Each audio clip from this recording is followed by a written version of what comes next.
नमस्कार मित्रों, मैं आचार्य उमाशंकर जोशी आप सभी का स्वागत करता हूं अपने YouTube चैनल पर। मित्रों, आज हम चर्चा कर रहे हैं चतुर्थी विभक्ति संप्रदान कारक की। चतुर्थी विभक्ति संप्रदान कारक की मित्रों, संप्रदान जो कारक है उसमें चतुर्थी विभक्ति होती है संप्रदान चतुर्थी से। और संप्रदान किसे कहते हैं? सम उपसर्ग पूर्वक प्रउपसर्ग पूर्वक दान शब्द से शब्द बनता है संप्रदान।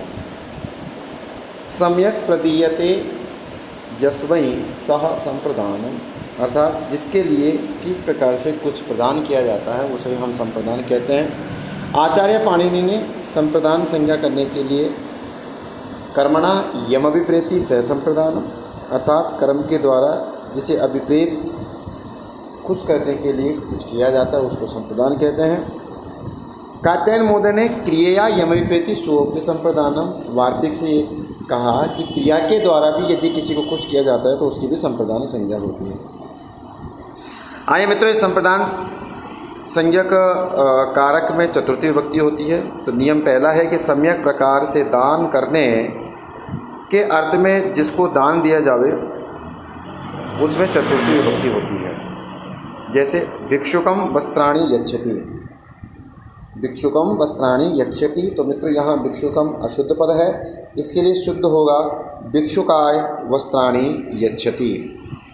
दूसरा नियम है मित्रों, इसकी चर्चा करते हैं हम लोग। दूसरा नियम है आपके सामने कि माम रूप्यकाणि देहि, पश्यतु माम रूप्यकाणि देहि, इसका शुद्ध रूप होगा मह्यम रूप्यकाणि देहि, यानी मुझे रुपए दो। दूसरा नियम पढ़े मित्रों तो आप लोग जानते हैं कि रुच्यर्थानम प्रियमाणम, अर्थात रुच्यर्थक धातु में प्रियमाणे की संप्रदान संज्ञा होती है और संप्रदान में चतुर्थी विभक्ति होती है। तो नियम बना कि रुच्यर्थ वाली धातु के योग में तथा धारे उत्तमर्ण की ध्री धातु के योग में जो उत्तमर्ण है तो ऋणी होने के अर्थ में ध्री धातु के योग में संप्रदान संज्ञा और संप्रदान होने पर चतुर्थी संप्रदान से उसमें चतुर्थी विभक्ति। तो जैसे एक उदाहरण है बालकम फलम रोचते, तो मित्रों ये हमारा अशुद्ध पद है क्योंकि यहाँ फल किसको अच्छा लगता है? बालक को। तो बालक अशुद्ध पद है तो यहाँ शुद्ध रूप क्या होगा? बालकाय फलम रोचते। तो परीक्षाओं में ये वाला प्रश्न मित्रों कई बार पूछा गया है। उसी तरीके से रमा दुग्धम स्वदत्ते, इसका शुद्ध रूप होगा रमाये दुग्धम स्वदत्ते।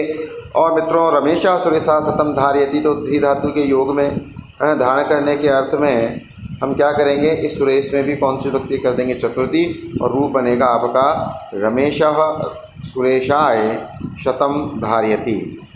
अगला है मित्रों नियम है कि क्रोध, द्रूह, ईर्ष, असूय, ये कुछ धातु हैं मित्रों। इनके योग में क्रोध का मतलब होता है क्रोध करना, ईर्ष्या का मतलब ईर्ष्या करना, द्रोह का मतलब द्रोह करना, असूय का मतलब जलन का भाव यानी जलना। इन धातुओं के योग में कौन सी विभक्ति का प्रयोग होता है मित्रों? चतुर्थी विभक्ति का प्रयोग होता है। तो जिससे यम प्रति कोपः, क्रोध, द्रूह, ईर्ष्या, असूय अर्थानाम यम प्रति कोपः, अर्थात जिसके प्रति कोप हो, ईर्ष्या हो, द्रोह हो, असूय हो, उसमें कौन सी विभक्ति होगी? चतुर्थी विभक्ति हो। तो जैसे एक अशुद्ध वाक्य यहाँ पर लिखा हुआ है कि राजा भृत्य क्रुध्यति, तो मित्रों राजा किस पर? भृत्य पर। तो यहाँ पर इस भृत्य में कौन सी विभक्ति हो जाएगी? चतुर्थी, और रूप क्या बनेगा आपका? भृत्याय। तो राजा भृत्याय क्रुध्यति ये आपका शुद्ध रूप है। रामा रमेश असूयति, इसका शुद्ध रूप होगा राम रमेशाय असूयति। मित्रों सैनिका शत्रुभि ध्रुयंती, तो हम कहेंगे सैनिका शत्रुभ्यः ध्रुयंती, इस प्रकार हमारा शुद्ध वाक्य होगा। मित्रों इसमें आपको एक बात ध्यान रखनी है कि अगर क्रुद्ध और ध्रुव धातु से पहले यदि उपसर्ग यदि जुड़ जाए तो यहाँ कर्म संज्ञक होती है। क्रुद्ध द्रुह उपसृष्टयो कर्म से इसकी कर्म संज्ञा होगी और कर्म संज्ञा होने पर द्वितीय विभक्ति होगी। अगला उपपद विभक्ति से संबंधित नियम है मित्रों। नियम नंबर 4 है कि नमः, स्वस्ति, स्वाहा, स्वधा, अलम, वसट के योग में तथा तुमुन प्रत्यांत शब्दों के अर्थ में भाववाचक शब्द में चतुर्थी विभक्ति का प्रयोग होता है। मित्रों अलम की चर्चा हम तृतीय विभक्ति के साथ भी कर सकते हैं और अलम की चर्चा हम लोग चतुर्थी विभक्ति के साथ भी करते हैं, क्योंकि पर्याप्त अर्थ होने पर अलम के साथ हम चतुर्थी विभक्ति का प्रयोग करते हैं। तो अलम मल्लो मल्ला, यानी यह मल इस मल के लिए पर्याप्त है। तो इस तरीके के उदाहरण हम लोग देख सकते हैं मित्रों। अगला है बालकम स्वस्ति, तो ये हमारा शुद्ध है, शुद्ध होगा बालकाय स्वस्ति, अर्थात बालक के लिए कल्याण। उसी तरीके से जनकम नमः, यह हमारा शुद्ध पद है, शुद्ध होगा जनकाय नमः। इसी तरीके से गुरु का प्रयोग करेंगे तो गुरुवे नमः। पठने शालाम याति, यह हमारा शुद्ध पद है, पठनाय शालाम याति, यह हमारा शुद्ध पद है। मित्रों अगला नियम हम पढ़ते हैं क्लिप तथा इसमें धातु के योग में हित व सुख के योग में चतुर्थी विभक्ति का प्रयोग होता है। जैसे भक्ति मोक्षे कल्पते, यह हमारा शुद्ध वाक्य है, शुद्ध वाक्य होगा भक्ति मोक्षे कल्पते। बालकस्य हितम भवतु, यह हमारा शुद्ध वाक्य है, इसका शुद्ध वाक्य होगा बालका हितम भवतु। इसी तरीके से मित्रों कुछ सामान्य से नियम और हैं, उसकी भी चर्चा हम लोग करते हैं। नियम नंबर 6 की कथ धातु, संस धातु, क्या चक्षता नि उपसर्ग पूर्वक यदि विधि धातु का प्रयोग हो तो इसके साथ भी हम कौन सी विभक्ति का प्रयोग करते हैं? चतुर्थी विभक्ति का। जैसे यहाँ पर एक उदाहरण दे रखा है सह शिक्षकम निवेदिति, तो इसलिए अशुद्ध वाक्य होगा क्योंकि नि उपसर्ग पूर्वक विधि धातु है। तो यहाँ शिक्षक में कौन सी विभक्ति हो जाएगी? चतुर्थी, तो रूप बनेगा सह शिक्षकाय निवेदयति। पिता पुत्रम कथयति, तो ये हमारा अशुद्ध वाक्य है क्योंकि कथ धातु के योग में चतुर्थी विभक्ति करनी है, तो पुत्र की जगह हम किसका प्रयोग करेंगे? पुत्राय का। तो पिता पुत्राय कथयति। इसी तरीके से स तस्य वार्ताम आचक्षते, तो सह तस्मै वार्ताम आचक्षते, इस तरीके से वाक्य हमारा शुद्ध होगा। मित्रों ये कुछ नियम हमने चतुर्थी विभक्ति के पढ़े हैं। अब बात करते हैं मित्रों पंचमी विभक्ति की। तो पंचमी विभक्ति में देखिए सबसे पहले तो हमें जानना पड़ेगा कि पंचमी विभक्ति कौन से कारक में होती है। तो अपादान कारक में, अपादान पंचमी से पंचमी विभक्ति हो जाती है। और मित्रों अपादान किसे कहते हैं? तो पाणिनि महोदय ने अपादान संज्ञा करने वाला सूत्र ध्रुवम अपाये अपादानम इस तरीके से बताया है। और अपाये शब्द का अर्थ होता है विश्लेष यानी अलग होना। तो नियम नंबर 1 है कि विभाग या पृथक होने के अर्थ में अपादान संज्ञा होने से कौन सी विभक्ति होती है? पंचमी विभक्ति होती है। तो आप जानते हैं कि ग्रामम नगरम गच्छति, ये वाक्य हमारा अशुद्ध होगा। तो गांव से नगर की ओर जाता है तो हम लिखेंगे ग्रामात् नगरम गच्छति।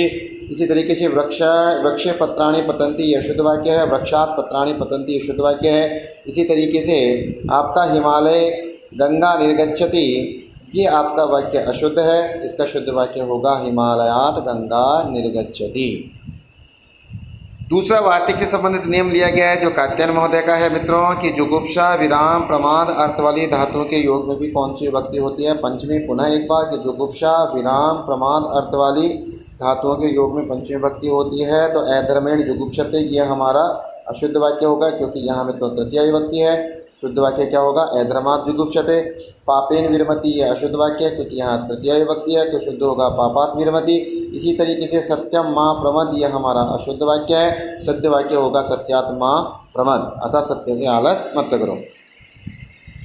अगला तीसरा महत्वपूर्ण नियम है मित्रों कि भय अर्थ वाली यानी भित्रार्थानाम भय हेतु, तो भय अर्थ वाली और त्रात से रक्षा अर्थ वाली धातुओं में तथा अंतर्दो येना दर्शनम इच्छति, छिपना या छिपने अर्थ वाली और वर्णार्थ क्रिया के योग में पंचमी विभक्ति का प्रयोग होता है। मित्रों 3 नियमों को मिलाकर एक सामान्य से नियम बना दिया। तो पुनः एक बार कि भय अर्थ वाली या रक्षा अर्थ वाली, छिपना या छिपाने अर्थ वाली तथा वाणा क्रिया के योग में पंचमी विभक्ति का प्रयोग होता है। जैसे यहाँ अशुद्ध वाक्य लिखा हुआ है बालः सिंहेन विभेति, तो यहाँ मित्रों सिंह विभेति अशुद्ध आंसर है, शुद्ध आंसर होगा बालः सिंहाद विभेति। रक्षक चोराय त्रायते, यह हमारा अशुद्ध है क्योंकि मित्रों यहाँ चोराय के स्थान पे क्या होगा? चोरा त्रायते। मित्रों बालकः मातरे निलीयते, तो मित्रों यहाँ पर वाक्य होगा बालकः मातुः निलीयते। इस प्रकार आपके तीनों वाक्य शुद्ध होंगे। नेक्स्ट नियम है मित्रों कि नियम पूर्वक अध्ययन करने में पढ़ाने वाले शिक्षक आख्यातोपयोगी सूत्र से आप क्या कर देंगे? उसमें अपादान, और अपादान पंचमी से पंचमी विभक्ति। अशुद्ध वाक्य दिया हुआ है शिक्षकेण गणितम पठति, तो यहाँ मित्रों शिक्षकेण गणितम पठति, तो शिक्षक में तृतीय विभक्ति जो गलत है नियम होगा शिक्षकात् गणितम पठति क्योंकि गणित नियम पूर्वक पढ़ता है। इसी तरीके से आचार्याय अधीते, यह अशुद्ध वाक्य है, शुद्ध वाक्य होगा आचार्यात् अधीते। इसी तरीके से मित्रों नियम नंबर 5 ये कहता है कि जन और भू धातु के योग में भी कौन सी विभक्ति होती है? पंचमी विभक्ति होती है। कि लोभेन क्रोधो जायते, ये अशुद्ध वाक्य है, शुद्ध वाक्य होगा लोभात् क्रोधः जायते। पर्वतम नदी प्रवति, अशुद्ध वाक्य है, पर्वतात् नदी प्रवति, ये शुद्ध वाक्य है। बीजे पादपः जायते, ये अशुद्ध, बीजात् पादपः जायते, ये शुद्ध वाक्य है। इस तरीके से पंचमी विभक्ति के हमने कुछ नियम देखे हैं मित्रों। अगला नियम है कि तरप और येसुन प्रत्यांश शब्दों की तुलना योग्य पद में अन्य, आराध, इतर, ऋते, दिशावादी शब्दों के योग में कौन सी विभक्ति होती है? पंचमी विभक्ति होती है। जैसे एग्जाम्पल माता गुरुतरा भूमि, यह हमारा अशुद्ध वाक्य है क्योंकि माता गुरुतरा भूमि ये हमारा कौन सा वाक्य होगा? शुद्ध वाक्य है क्योंकि मित्रों तरप प्रत्यय का प्रयोग हुआ है। नगरस्य आरात नदी मित्रों ये हमारा अशुद्ध वाक्य है, क्योंकि यहाँ नगरस्य के स्थान पे क्या होगा, नगराद होगा, आरात शब्द का योग होने के कारण। और मित्रों अगला नियम है ग्रामम दक्षिणे वनम, ये हमारा अशुद्ध वाक्य है, क्योंकि ग्रामा दक्षिणे वनम ये तो दिशावाचक शब्द का प्रयोग होने के कारण यहाँ पर कौन सी विभक्ति हो गई, पंचमी विभक्ति हो गई है। मित्रों इसके बाद में एक और नियम हम लोग पढ़ने वाले हैं कि अनंतरम परम हेतु, अनंतरम परम हेतु या कारणवाचक शब्दों के तथा अप आंग परि उपसर्गों के योग में कौन सी विभक्ति होती है मित्रों, पंचमी विभक्ति होती है। जैसे उदाहरण है पठनस्य अनंतरम, तो यह हमारा अशुद्ध वाक्य है। शुद्ध वाक्य क्या होगा, पठनात् अनंतरम, क्योंकि यहाँ पठनात् में पंचमी विभक्ति करनी पड़ी क्योंकि अनंतर शब्द का योग है। धूमवत्वेन पर्वतो अग्निमान, यह हमारा अशुद्ध वाक्य है। शुद्ध वाक्य होगा धूमवत्वात् पर्वतो अग्निमान, यह हमारा शुद्ध वाक्य। इसी तरीके से अपरितोषाय विदुषाम, यह हमारा अशुद्ध वाक्य होगा। और शुद्ध वाक्य होगा अपरितोषाद विदुषाम। मित्रों इसके बाद में आपकी जो विभक्ति है वो है षष्ठी विभक्ति। आइए मित्रों इसकी भी चर्चा हम लोग कर लेते हैं। षष्ठी विभक्ति में मित्रों सबसे पहले हमें ध्यान रखना पड़ेगा कि इसमें कोई कारक नहीं होता है, क्योंकि संबंध अर्थ में कौन सी विभक्ति होती है, षष्ठी विभक्ति होती है। मित्रों स्वस्वामी भाव आदि कोई सा भी संबंध हो, क्रियाकारण भाव संबंध हो, जन्यजनक भाव संबंध हो, कोई सा भी संबंध हो, तो संबंध प्रकट करने के अर्थ में और हेतुवाचक शब्दों के प्रयोग में कौन सी विभक्ति होती है, षष्ठी। यहाँ एक उदाहरण है बालकः पुस्तकम वर्तते, ये मित्रों अशुद्ध वाक्य है, क्योंकि यह है बालक की पुस्तक है, तो बालकस्य पुस्तकम वर्तते, तो पुस्तक का संबंध किससे है मित्रों, बालक से है। दूसरा एग्जाम्पल है धनेन कारणात् श्रमम करोति, ये मित्रों अशुद्ध वाक्य है, क्योंकि यहाँ धन के कारण, तो कारण यदि प्रकट हो रहा है तो यहाँ हमें कौन सी विभक्ति का प्रयोग करना पड़ेगा, षष्ठी विभक्ति का। तो धनस्य कारणात् श्रमम करोति, अर्थात धन के कारण से क्या करता है, श्रम करता है। मित्रों दूसरा हमारा जो नियम है वो ये कहता है कि सर्वनाम वाचक शब्द के साथ हेतु निमित्त शब्द का प्रयोग होने पर विकल्प से तृतीय और षष्ठी विभक्ति होती है, सर्वनाम तृतीय सूत्र से। तो एक उदाहरण है केन हेतु वस्ति, तो ये हमारा शुद्ध वाक्य होगा। केन में यदि तृतीय विभक्ति है तो हेतु में भी तृतीय विभक्ति करनी पड़ेगी, तो शुद्ध वाक्य हो जाएगा केन हेतुना वस्ति। ये प्रश्न बहुत बार पूछा गया है परीक्षाओं में।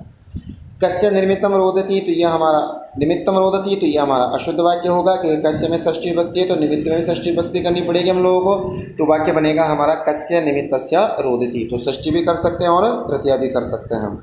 तो इस तरीके से सर्वनाम शब्द के साथ आप तृतीया और षष्ठी दोनों विभक्तियों का प्रयोग कर सकते हैं।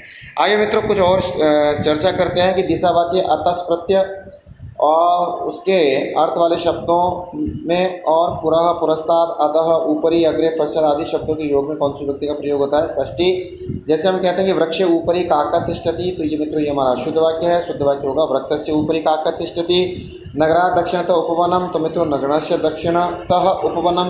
अब देखिए यहाँ पर दक्षिण शब्द के साथ अतः प्रत्यय जुड़ा हुआ है, इसलिए यहाँ पर हम लोगों को कौन सी विभक्ति करनी पड़ी, षष्ठी विभक्ति एक बार करनी पड़ी, वरना दिशावाचक शब्दों के साथ हम कौन सी विभक्ति करते हैं, पंचमी विभक्ति करते हैं। मित्रों वृक्षेभ्य अधः छाया, तो यहाँ पर हम लोगों को वृक्षेभ्य में अशुद्ध वाक्य है, क्योंकि यहाँ शुद्ध वाक्य क्या होगा, वृक्षाणाम अधः छाया, यानी वृक्षों के नीचे क्या है, छाया है। तो एक चीज़ आपने नोट की होगी मित्रों कि यदि ये जो अगर ऊपरी और अधः के लिए आम्रदित संज्ञा हो जाती है, यानी कि इनकी आवृत्ति दी होती है, तो हम कौन सी विभक्ति करते हैं, द्वितीय। और यदि अकेले आते हैं तो हम विभक्ति कौन सी करेंगे, षष्ठी। क्लियर मित्रों। नेक्स्ट है आपका कि स्मरणात्, यानी अधिगर्थ अर्थ में दय ईस प्रय प्लस भू और अधि प्लस ई धातुओं के योग में षष्ठी विभक्ति का प्रयोग होता है। जैसे मातरम स्मृति, तो यह हमारा अशुद्ध वाक्य होगा। शुद्ध वाक्य क्या होगा, मातुः स्मरति। भिक्षकाय दयते, यह हमारा अशुद्ध वाक्य है। भिक्षकस्य दयते हमारा शुद्ध वाक्य है। गुरु शिष्याय प्रभवति हमारा अशुद्ध, और गुरु शिष्यस्य प्रभवति यह हमारा कौन सा वाक्य होगा, शुद्ध वाक्य होगा। आइए मित्रों अगले नियम की ओर चर्चा करते हैं। अगला नियम है कि कृत्य यानी के लिए, समक्षम, मध्य, अंत तथा व्यवहरण और पण अर्थ की धातुओं के योग में कौन सी विभक्ति होती है, षष्ठी विभक्ति। जैसे यहाँ पर एक उदाहरण है कि भोजनेन कृते गच्छामि, तो ये हमारा अशुद्ध वाक्य होगा, क्योंकि यहाँ भोजनेन कृत गलत है, शुद्ध होगा भोजनस्य कृते गच्छामि। पित्रा समक्षम हसति, तो ये हमारा अशुद्ध वाक्य होगा, क्योंकि यहाँ पित्रा शब्द अशुद्ध है, तो शुद्ध होगा पितु समक्षम अस्ति। और तीसरा उदाहरण है सतम व्यवहरणम करोति, तो यह हमारा अशुद्ध वाक्य होगा, क्योंकि सतस्य व्यवहरणम करोति। इस तरीके से आप लोगों ने षष्ठी विभक्ति तक इस नियमों को देखा।